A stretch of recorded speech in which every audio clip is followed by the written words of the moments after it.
We are at Defense Logistic Agency Disposition Services in Pearl Harbor. We receive property from different units. Our goal here is to give government property another chance to be reutilized, donated, and transferred to other branches. What I enjoy about my job is seeing different types of properties, from little bolts and nuts to aircraft parts to submarine parts. I am a sergeant in the Hawaii Army National Guard, and I've been serving for 12 years now.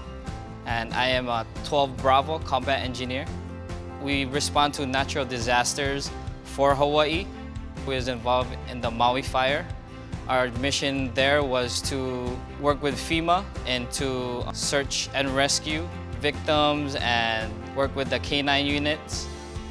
It meant a lot to me because I grew up in Hawaii, so it was my way of giving back